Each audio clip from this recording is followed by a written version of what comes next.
అని ప్రతిరోజు కొట్లాడారు, నిరాహార దీక్షలు కూడా చేశారు. ఆఖరికి ఎమ్మెల్యేలంతా ఎంపీలంతా మూకుమ్మడిగా రాజీనామాలు చేస్తాము, టీడీపీ పార్టీ ఎంపీలను కూడా స్వాగతించి అందరం కలిసి రాజీనామాలు చేద్దాము, అందరూ రాజీనామాలు చేస్తే స్పెషల్ స్టేటస్ ఎందుకు రాదో చూద్దాము అని సవాల్ చేశారు జగనన్న గారు టీడీపీ పార్టీ. తీరా జగన్మోహన్ రెడ్డి గారు ముఖ్యమంత్రి అయ్యాక స్పెషల్ స్టేటస్ గురించి ఎప్పుడైనా ఒక్కసారైనా జగనన్న గారు స్పెషల్ స్టేటస్ గురించి కొట్లాడారా? ఎప్పుడైనా ఒకసారైనా స్పెషల్ స్టేటస్ గురించి నిలదీశారా? ఎందుకు అని అడుగుతున్నా. స్వలాభం కోసం ప్రజలను తాకట్టు పెట్టినట్టే కదా. స్పెషల్ స్టేటస్ అన్నది వస్తే మన రాష్ట్రానికి పరిశ్రమలు వస్తాయి, ఎందుకంటే రాయితీలు వస్తాయి, ట్యాక్స్ డిడక్షన్స్ వస్తాయి, పెద్ద పెద్ద పరిశ్రమలు వస్తాయి. పరిశ్రమలు వస్తే ఉద్యోగాలు వస్తాయి. ఈ రోజు అవి ఏమీ రాలేదు, మన బిడ్డలకు ఉద్యోగాలు లేవు, అసలు పెద్ద పరిశ్రమలు ఎక్కడా కనిపించవు. కనీసం గవర్నమెంట్ ఉద్యోగాలైనా వస్తున్నాయా అంటే జనవరి 1 రోజున నోటిఫికేషన్ క్యాలెండర్ విడుదల చేస్తామన్న వాళ్ళు అసలు నోటిఫికేషన్ ఊసే లేదు. నోటిఫికేషన్ అన్న పదము కూడా ఉందా లేదా ఆంధ్ర రాష్ట్రంలో అన్నట్టుగా అసలు నోటిఫికేషన్ లేదు. తీరా ఇప్పుడు ఎన్నికలు వచ్చాక ఇప్పుడు నోటిఫికేషన్ ఇస్తారు. మరి ఇప్పుడు నోటిఫికేషన్ ఇస్తే ఉద్యోగాలు ఇచ్చేది ఎప్పుడు సార్? ఇప్పుడు నోటిఫికేషన్ ఇస్తే ఉద్యోగాలు ఇచ్చేది ఎప్పుడు సార్? అంటే ఆంధ్ర రాష్ట్రంలో ఉన్న యువతకి ఉద్యోగాలే అవసరం లేదా? ఒక్క గ్రూప్ 1 ఉద్యోగం అయినా ఇచ్చారా? ఒక్క గ్రూప్ 1 నోటిఫికేషన్ అయినా ఇచ్చారా? అంటే ఆంధ్ర రాష్ట్ర బిడ్డలకు ఒక్క గ్రూప్ 1 ఉద్యోగం చేసే అర్హత కూడా లేదా? అంత భాగ్యం లేదా? ఏ పాపం చేసుకున్నారు? ఒక్క ఉద్యోగం రాగా ఎంత మంది బిడ్డలు అసలు ప్రైవేట్ పరంగా ఉద్యోగాలు చూసుకుందామా అంటే కనీసం పట్టుమని 10 అయినా పెద్ద కొత్త పరిశ్రమలు వచ్చాయా? మరి ఉద్యోగాలు ఎట్లా రావాలి? ఈ రోజు బస్సులో మేము ప్రయాణం చేసాం, ఎక్కడి నుంచి శ్రీకాకుళం నుంచి ఇచ్చాపురం వరకు. బస్సులో వస్తుంటే ఆ బస్సులో ఒక ఆవిడ నాతో అంటున్న మాట, అమ్మ కొడుకున్నాడు ఇంట్లో, కష్టపడి చదివించాం, అప్పులు కూడా ఉన్నాయి, తీరా అంతా చదివినాక ఉద్యోగాలు వస్తాయనుకుంటే ఉద్యోగం రాలేదు. కొడుక ఇంట్లో ఉన్నాడు, ఉద్యోగం లేదు, సద్యోగం లేదు. ఇక మొగుడ పెన్షన్ తీసుకుంటాడు, తాగొస్తాడు, పెన్షన్ తీసుకుంటాడు, తాగొస్తాడు. ఆమెకు పెన్షన్ రాదంట, ఇంట్లో ఒకరికే పెన్షన్ వస్తుందట. ఇంట్లో వచ్చిన ఒకరు పెన్షన్ ఆ 4 రోజుల్లో తాగలేస్తారంట. అమ్మ మద్యపాన నిషేధం అన్నారు కదా, రేట్లని పెంచేస్తామన్నారు కదా, అప్పుడు తాగుడు తక్కువ అవుతుంది అన్నారు కదా, అప్పుడు జగనన్న గారు అని అడిగారు. లేదమ్మా రేట్లేమో పెంచారు కనుక తాగడం మాత్రం తగ్గలేదు, అదే తాగడానికి ఇప్పుడు ఎక్కువ డబ్బులు ఖర్చు పెడుతున్నారు. తీరా తాగేసిన తర్వాత ఇంట్లో ఉన్న డబ్బులు పోయి సంపాదించిన డబ్బులు పోయి ఏది మిగడం లేదు అని. మరి మద్యపాన నిషేధం ఏమైందమ్మా అని అడిగారు. ఏమి మద్యపాన నిషేధం తల్లి, ఎక్కడ చూసినా మద్యం ఉంది అంటుంది. ఈ రోజు మన రాష్ట్రాన్ని మద్యంతో వచ్చిన రెవెన్యూతో నడుపుతున్నాడు జగనన్న గారు.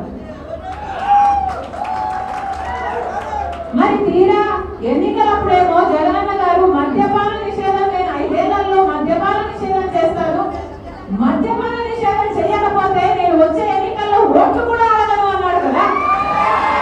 అన్నారా లేదా? జగనన్న గారు అన్నారా లేదా? మరి జగనన్న గారు సమాధానం చెప్పాలి రాష్ట్ర ప్రజలు. ఒక రకంగా అంటే ఒక రకంగా బాగుపడింది లేదు, ఎక్కడ చూసినా అసలు అభివృద్ధి కనిపించదు. ఒక రాజధాని లేదు, ఒక పోలవరం లేదు, కనీసం ఒక మెట్రో కూడా లేదు. అసలు చిన్న చిన్న రాష్ట్రాలలో కూడా ఈ రోజు మెట్రోలు ఉన్నాయి, కానీ మన విజయవాడలో లేదు, మన రాష్ట్రంలో లేదు, ఎక్కడా కూడా ఒక్క మెట్రో కూడా లేని రాష్ట్రం మన రాష్ట్రం. మరి అభివృద్ధి జరిగింది అంటున్నారే, రండి చూపిస్తాము అంటున్నారే, ఏం చూపిస్తారు మీరు అభివృద్ధి? ఎక్కడ చూపిస్తారు మీరు అభివృద్ధి? అభివృద్ధి జరిగితే కదా మీరు చూపించడానికి. మీరు అభివృద్ధి చేస్తే చూడాలని మాకు ఉంది. ఆంధ్ర రాష్ట్ర ప్రజలు కూడా కళ్ళల్లో ఒత్తులేసుకొని చూస్తున్నారు, అభివృద్ధి కోసం చూస్తున్నారు. 10 ఏళ్ల సంవత్సరాల నుంచి చంద్రబాబు చేస్తాడేమో అని చూస్తున్నారు.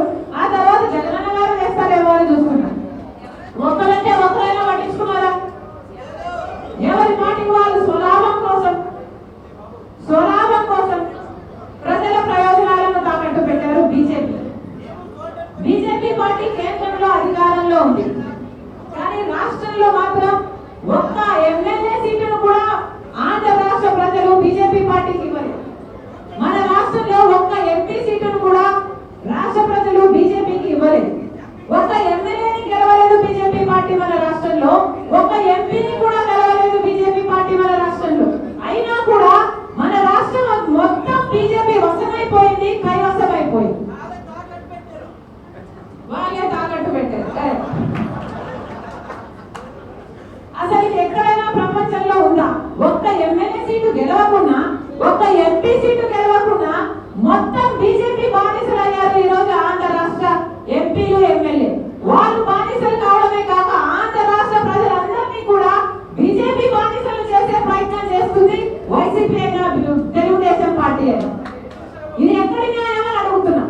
అసలు బీజేపీ పార్టీ మాకు వద్దు అని కదా ఈ రాష్ట్ర ప్రజలు బీజేపీ పార్టీకి ఓటేయలేదు. వద్దు అని కదా ఒక బీజేపీ ఎంపీని గెలిపించలేదు, ఒక బీజేపీ ఎమ్మెల్యేని గెలిపించలేదు. మరి అలాంటప్పుడు మొత్తం మీ ఎంపీలను మొత్తం తీసుకెళ్లి బీజేపీ ఆఫీసులలోనే కూర్చోబెడుతున్నారు. బీజేపీ మాటే వింటున్నారు. బీజేపీ ఏ ఫైల్ ఇచ్చినా సంతకం పెడుతున్నారు. బీజేపీ ఏ జీవో ఇచ్చిన దానికి సపోర్ట్ చేస్తున్నారు. ఏ చట్టాలు ఇచ్చిన దానికి సపోర్ట్ చేస్తున్నారు. అంటే బీజేపీకి అంతగా అమ్ముడుకోవాల్సిన అవసరం ఏమొచ్చింది అని అడుగుతున్నాం.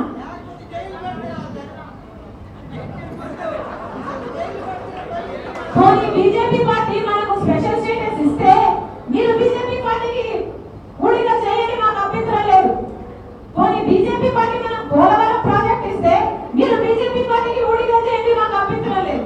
పోనీ బీజేపీ పార్టీ మనకి ఏదైనా మన బిడ్డలకు ఉద్యోగాలు ఇస్తేనో, మనకు రాజధాని ఇస్తేనో బీజేపీ పార్టీకి మీరే కాదు మేము కూడా సలాం కొడతాం. కానీ బీజేపీ పార్టీ చేయాల్సింది ఏమీ చేయలేదు కదా. అలాంటప్పుడు బీజేపీ పార్టీకి ఎందుకు అమ్ముడు పోయింది వైసీపీ అయినా తెలుగుదేశం పార్టీ అయినా అడుగుతుంది.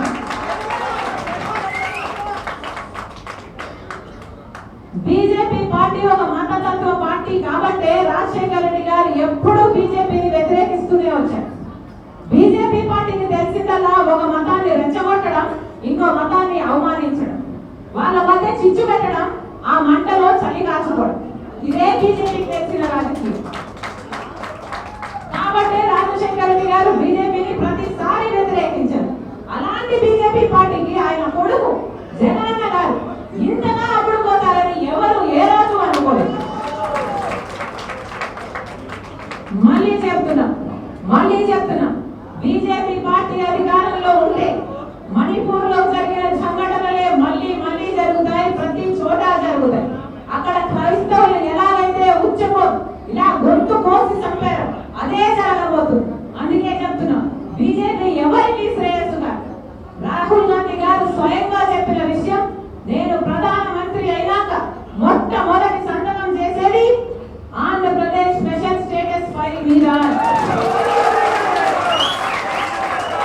ఆలోచన చేయండి, ఒక మనిషికి ఎంత కోరిక లేకపోతే, ఆంధ్రప్రదేశ్ మీద ఎంత చిత్తశుద్ధి లేకపోతే, నేను ప్రధానమంత్రి అయినాక మొట్టమొదటి సంతకమే ఆ రాష్ట్రం కోసం చేస్తాను అని చెప్తారు. అంతగా ప్రేమిస్తుంది రాజశేఖర రెడ్డి గారు కానీ, ఆంధ్రప్రదేశ్ కానీ, సోనియా గాంధీ గారు కానీ, రాహుల్ గాంధీ గారు కానీ. అందుకే చెప్తున్నా మీరందరూ ఆశీర్వదించండి, కాంగ్రెస్ పార్టీని బలపరచాలి అని ప్రజల్లోకి వెళ్ళి చెప్పండి. అందరికీ ఒక బాధ్యత ఉంది. కాంగ్రెస్ పార్టీ ప్రతి నాయకునికి, ప్రతి కార్యకర్తకి ఈ రోజు ఎన్నికల వేళ 2 నెలలు ఉన్నాయేమో, ఈ ఎన్నికల వేళ ఒకే బాధ్యత ఉంది. ప్రతి ఒక్కరము ఒక్కొక్క సైన్యంలా, ఒక సైనికురాలిగా, ఒక సైనికుడిగా తయారవ్వాలి. ప్రతి రోజు ఒకటే పనిగా పెట్టుకోవాలి. ఈ రోజు మనం ఎక్కడికి వెళ్ళాలి, ఎవరిని కాంగ్రెస్ పార్టీ తిప్పుకోగలము, ఎవరికి మనం ఓడించాలి, ఎవరికి చెప్పాలి, ఎవరికి మనం ఓట్ల కాంగ్రెస్ పార్టీకి ఓటు బేసు పెరిగేటట్టు ఎలా చేసుకోగలము అని ప్రతి కాంగ్రెస్ కార్యకర్త ఆలోచన చేసి ఈ 2 నెలల పాటు ప్రతి ఒక్కరు చేయగలిగిన కృషి మీరు చేయండి. కాంగ్రెస్ పార్టీ అధికారంలోకి వస్తుంది, మనకు స్పెషల్ స్టేటస్ కూడా వస్తుంది.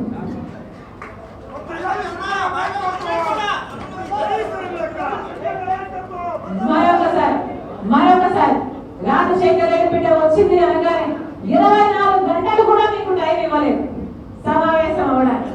ఇంతమందిగా వచ్చారు రాజశేఖర రెడ్డి బిడ్డను చూడాలని, ఆశీర్వదించాలని. మరొకసారి రాజశేఖర రెడ్డి బిడ్డ శిరస్సు వంచి చేతులు జోడించి మన